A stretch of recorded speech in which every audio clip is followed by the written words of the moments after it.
आइए भक्तों, आज सुनते हैं द्वादशी व्रत की कथा एवं कहानी। तो एक बार बोलिए प्रेम से तुलसी माता की जय, शालिग्राम भगवान की जय, विष्णु भगवान की जय। तुलसी माता की महिमा की कथा। इस कथा के अनुसार एक कुटुंब में ननद तथा भाभी साथ रहती थी। ननद का विवाह अभी नहीं हुआ था। वह तुलसी के पौधे की बहुत सेवा करती थी, लेकिन उसकी भाभी को यह सब बिल्कुल भी पसंद नहीं था। जब कभी उसकी भाभी को अत्यधिक क्रोध आता, तब वह उसे ताना देते हुए कहती कि जब तुम्हारा विवाह होगा, मैं तो तुलसी की बारातियों को खाने को दूंगी और तुम्हारे दहेज में भी तुलसी ही दूंगी। कुछ समय बीत जाने पर ननद का विवाह पक्का हुआ। विवाह के दिन भाभी ने अपनी कथनी के अनुसार बारातियों के सामने तुलसी का गमला फोड़ दिया और खाने के लिए कहा। तुलसी की कृपा से वह फूटा हुआ गमला अनेक स्वादिष्ट पकवानों में बदल गया। भाभी ने गहनों के नाम पर तुलसी की मंजरी से बने गहने पहना दिए। वह सब भी सुंदर सोने जवाहरात में बदल गए। भाभी ने वस्त्र के स्थान पर तुलसी का जनेऊ रख दिया। वह रेशमी तथा सुंदर वस्त्र में बदल गया। ननद के ससुराल में उसके दहेज की बहुत प्रशंसा की गई। यह बात भाभी के कानों तक भी पहुंची। उसे बहुत आश्चर्य हुआ। उसे अब तुलसी माता की पूजा का महत्व समझाया। भाभी की एक लड़की थी। वह अपनी लड़की से कहने लगी कि तुम भी तुलसी का सेवा किया करो, तुम्हें भी बुआ की तरह फल मिलेगा। वह जबरदस्ती अपनी लड़की से सेवा करने को कहती, लेकिन लड़की का मन तुलसी सेवा में नहीं लगता था। लड़की के बड़ी होने पर उसके विवाह का समय आता है, तब भाभी सोचती है कि जैसा व्यवहार मैंने अपनी ननद के साथ किया था, वैसे ही मैं अपनी लड़की के साथ भी करती हूँ, तो यह भी गहनों से लद जाएगी और बारातियों को खाने में पकवान मिलेंगे। ससुराल में इसे भी बहुत इज्जत मिलेगी। यह सोचकर वह बारातियों के सामने तुलसी का गमला फोड़ देती है, लेकिन इस बार गमले की मिट्टी मिट्टी ही रहती है। मंजरी तथा पत्ते भी अपने रूप में ही रहते हैं। जनेऊ भी अपना रूप नहीं बदलता है। सभी लोग तथा बारातियों द्वारा भाभी की बुराई की जाती है। लड़की के ससुराल वाले भी लड़की की बुराई करते हैं। भाभी कभी ननद को नहीं बुलाती थी। भाभी ने सोचा मैं बहन से मिलकर आता हूँ। उसने अपनी पत्नी से कहा और कुछ उपहार बहन के पास ले जाने की बात कही। भाभी ने थैले में जवार भरकर कहा कि और कुछ नहीं है, तुम यही ले जाओ।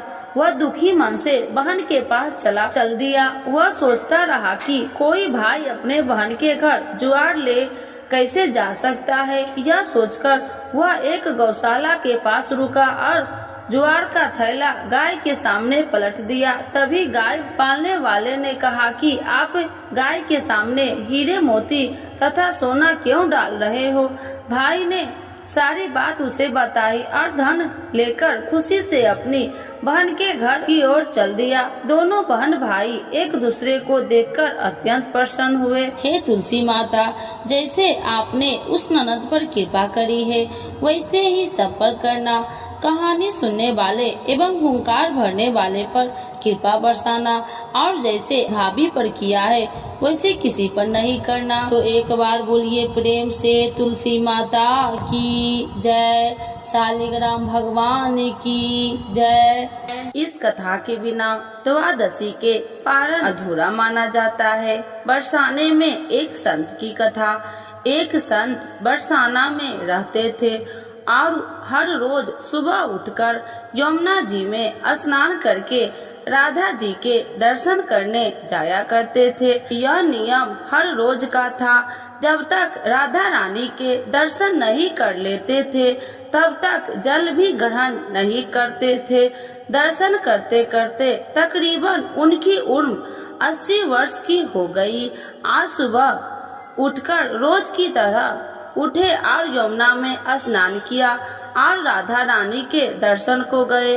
मंदिर के पट खुले और राधा रानी के दर्शन करने लगे। दर्शन करते करते संत के मन में भाव आया कि मुझे राधा रानी के दर्शन करते करते आज 80 वर्ष हो गए, लेकिन मैंने आज तक राधा रानी को कोई भी वस्त्र नहीं चढ़ाए। लोग राधा रानी के लिए कोई नारियल लाता है, कोई चुनरिया लाता है, कोई चूड़ी लाता है, कोई बिंदी लाता है, कोई साड़ी लाता है, कोई लहंगा चुनरिया लाता है, लेकिन मैंने तो आज तक कुछ भी नहीं चढ़ाया है। यह विचार संत जी के मन में आया कि जब सभी मेरी राधा रानी के लिए कुछ न कुछ लाते हैं तो मैं भी अपनी राधा रानी के लिए कुछ न कुछ लेकर जरूर आऊंगा, लेकिन क्या लाऊं जिससे मेरी राधा रानी खुश हो जाए। तो संत जी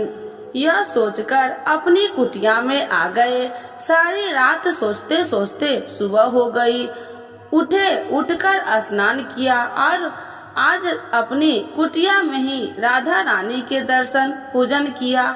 दर्शन के बाद मार्केट में जाकर सबसे सुंदर वाला लहंगा चुनरिया का कपड़ा लाए और अपनी कुटिया में आकर अपने ही हाथों से लहंगा चुनरिया को सिला और सुंदर से सुंदर उस लहंगा चुनरिया में गोटा लगाए। जब पूरी तरह से लहंगा चुनरिया को तैयार कर लिया तो मन में सोचा कि इस लहंगा चुनरिया को अपनी राधा रानी को पहनाऊं तो बहुत ही सुंदर मेरी राधा रानी लगेगी।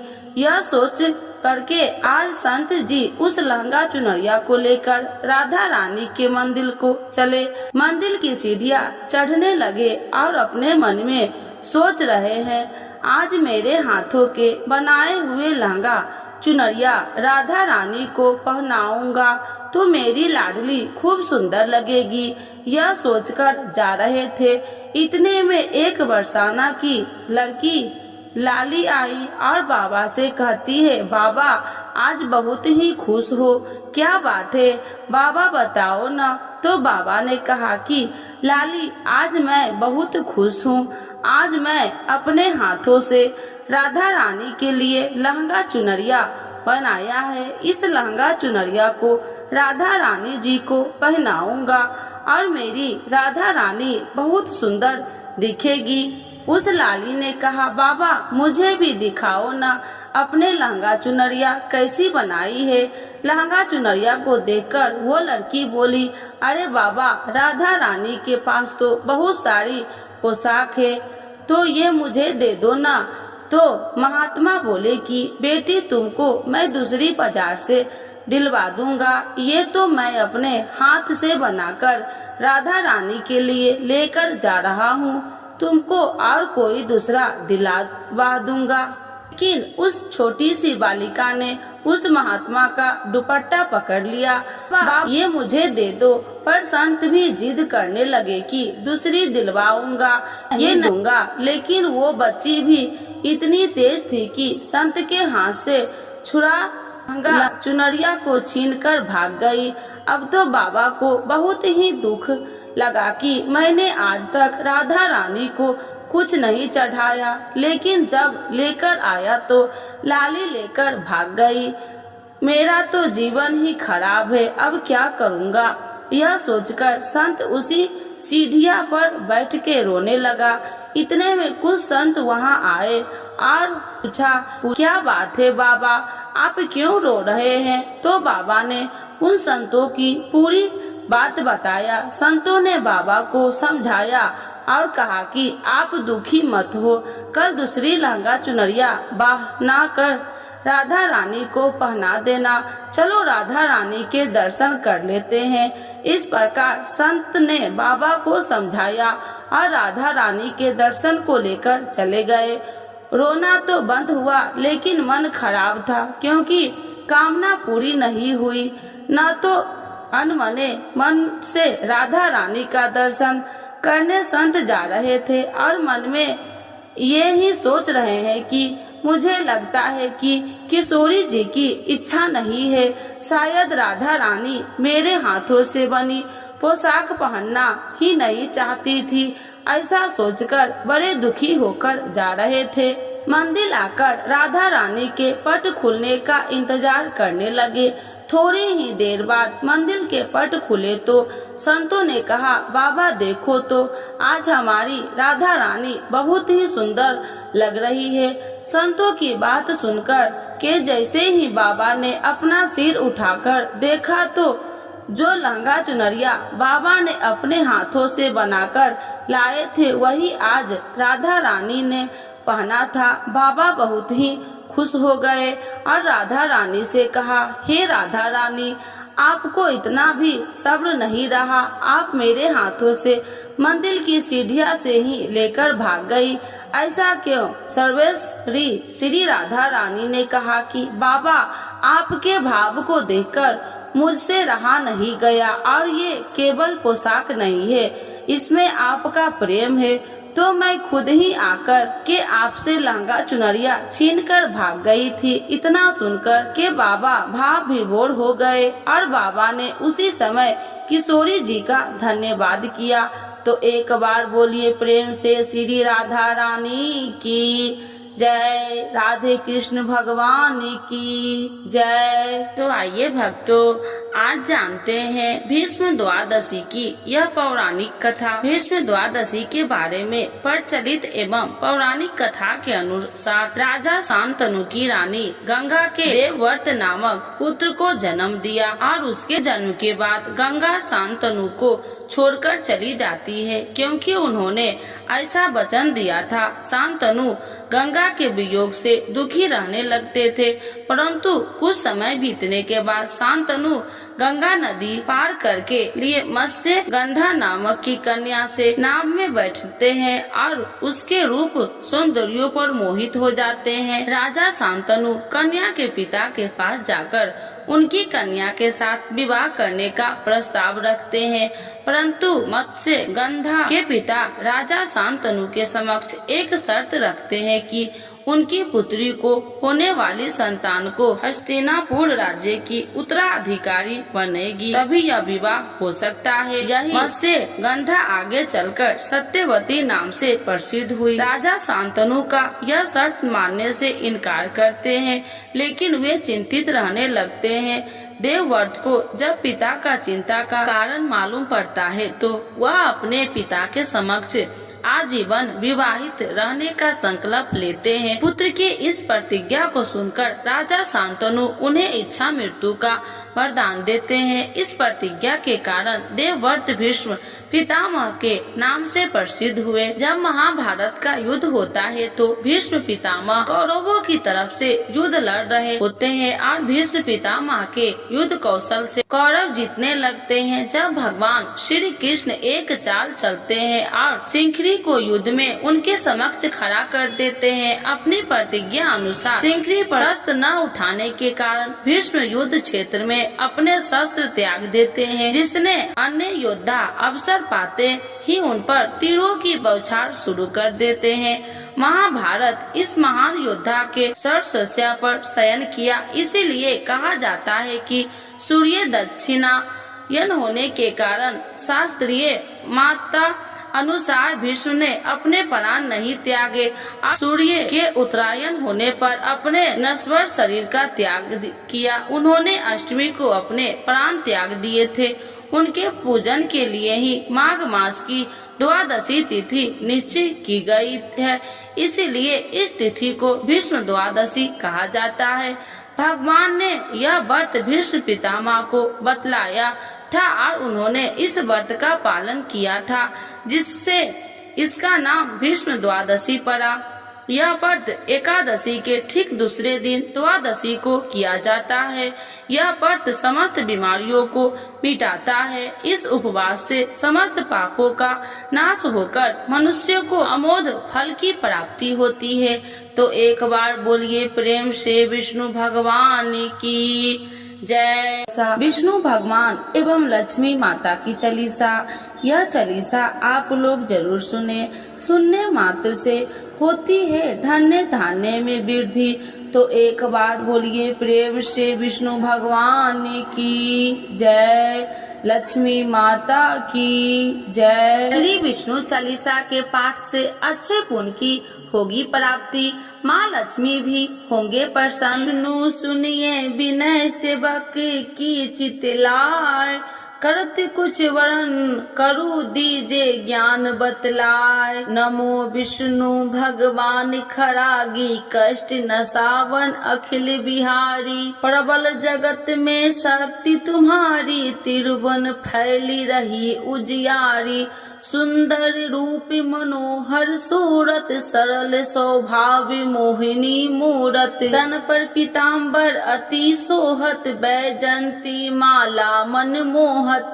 शंख चक्र कर गदा विराजे, देखत दैत्य असुर दल भाजे। सत्य धर्म मद लोभ न गाजे, काम क्रोध मद लोभ न छाजे। संत भक्त सज्जन मन रंजन, दनुज असुर दुष्टन दल गंजन। सुख उपजाए कष्ट सब भंजन, दोष मिटाए करत जन संजन। पाप काट भव सिंधु उतारन, कष्ट नसा कर भक्ति उबारन। करत अनेक रूप प्रभु धारण, केवल आप भक्ति के कारण। धरनी धनु मन तुम ही पुकारा, तब तुम रूप राम का धारा। भार उतार असुर दल मारा, रावण राधिक को संघारा। आप 12 रूप बनाया, हिरण्याकश को मार गिराया। धर्म तेतन सिंधु बनाया, 14 रतन को निकलवाया। अमिलेख असुरन दुत मचाया, रूप मोहिनी आप दिखाया। देवन को अमृत पान कराया, असुरन को छवि से बहलाया।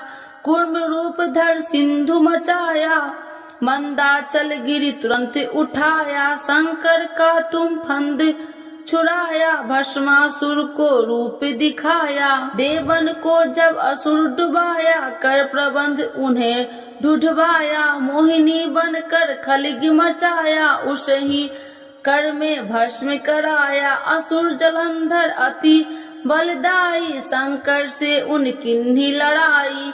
हार पार शिव शंकर बनाई, किन सत्ती से छल खल जाई। सुमरन किन तुम्हें शिव रानी, बतलाई सब विपत्ति कहानी। तब तुम बने मोहिनी चर ज्ञानी, वृंदा की सब सुरति भुलानी। देखत 3 धनुज सौतानी, वृंदा आए तुम्हें लपटानी। हो स्पर्श धर्म क्षतिमानी, अन्ना असुर उजिब सौतानी। तुमने ध्रुव प्रहलाद उबारे, हिरण्याकश को आदि के खल मारे। गानिका और आज मिल तारे, बहुत भक्त सब सिंधु उतारे। हरहु शंकर संताप हमारे, कृपा करहु हरि श्री जनहारे। देखो मैं निज दरस तुम्हारे, दिन बंधु भक्त हितकारे। चाहता आपका सेवक दर्शन, करहु दया अपनी मधु सूदन। जानू नहीं योग्य जब पूजन, होए यज्ञ स्तुति अनुमोदन। शील दया संतोष सुलक्षण, विपत्ति नहीं व्रत बोध विलक्षण। करहु आपका किस विधि पूजन, कुमति विलोक होते दुख भीषण। करहु प्रणाम कौन विधु सुमरन, कौन भांति मैं करहु समरन। सुर मुनि कहत सदा सेवकाई, हर्षित रहत परम गति पाई।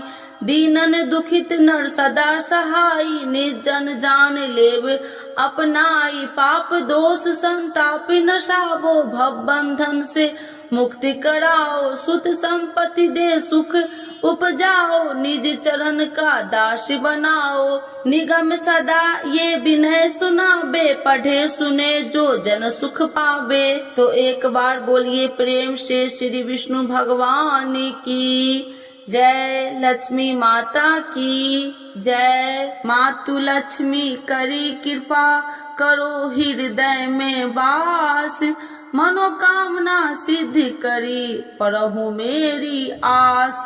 यही मोर अरदास, हाथ जोड़ विनती करूं, सब विधि करूं सुबास। जय जननी जगदम्बिका, सिंधु सुता में सुमरो तो ही, ज्ञान बुद्धि विद्या दो मोहि, तुम समान नहीं कोई उपकारी, सब विधि पढ़ू आश हमारी। जय जय जगत जननी जगदम्बा, सबकी तुम हो अवलंबा, तुम ही हो सब घट की वासी, बिनती यही हमारी खासी। जग जननी जय सिंधु कुमारी, दीनन की तुम हो हितकारी, विनय नित्य तुम ही महारानी, कृपा करो जग जननी भवानी। यही विधि स्तुति करो तिहारी, शुद्धि लीजे अपराध विसारी, कृपा दृष्टि चित वो मम मोरी, जग जननी बिनती सुन मोरी। ज्ञान बुद्धि जय सुख की दाता, संकट हरो हमारी माता।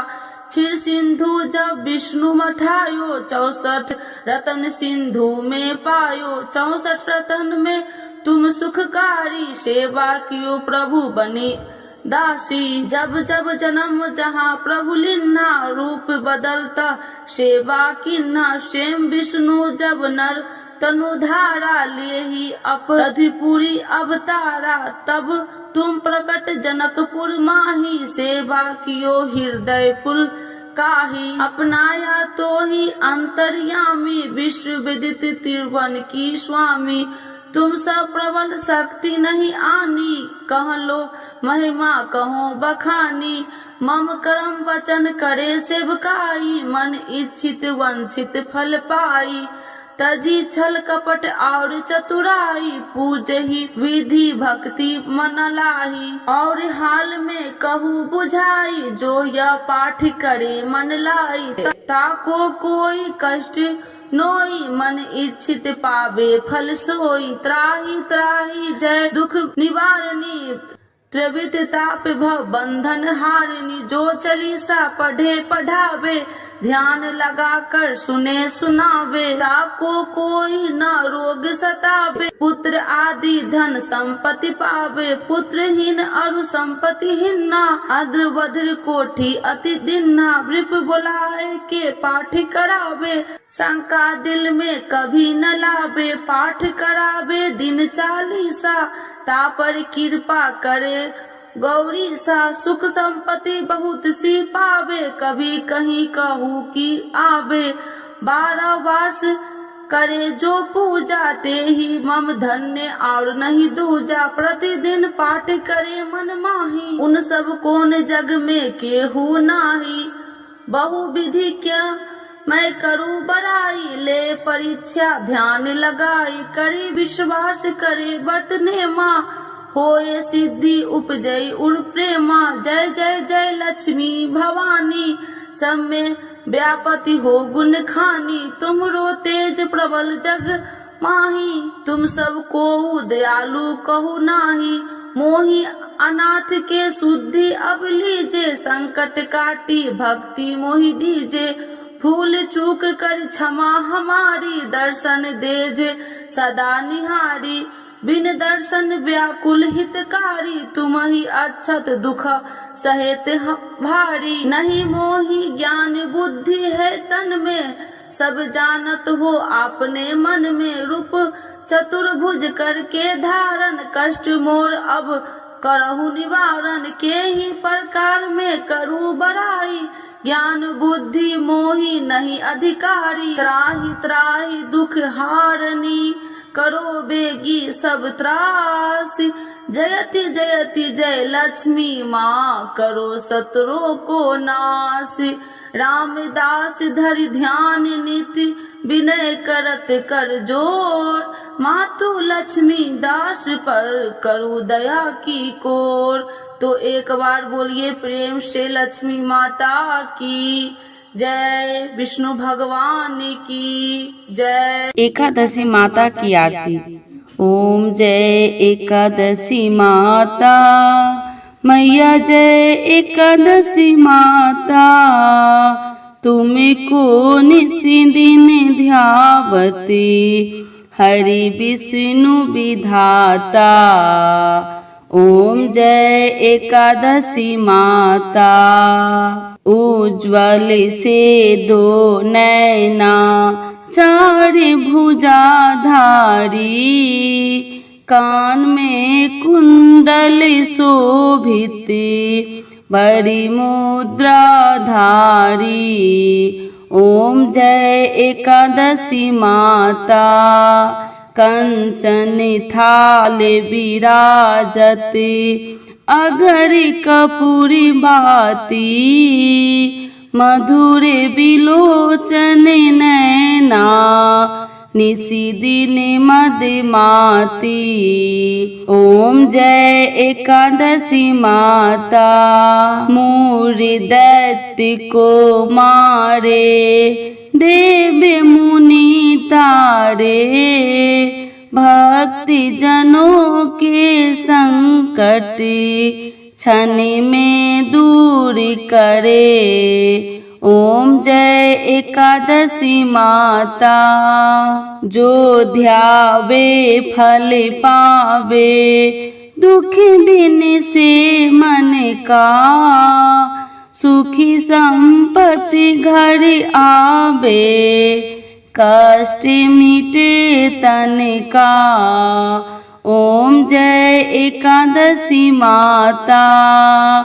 मात पिता तुम मेरे, शरण गहूँ मैं किसकी, तुम बिन और न दूजा, आस करूँ मैं जिसकी।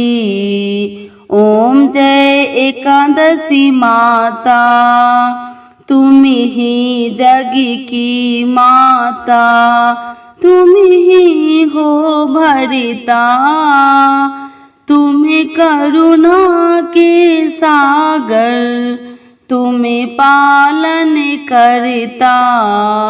ओम जय एकादशी माता।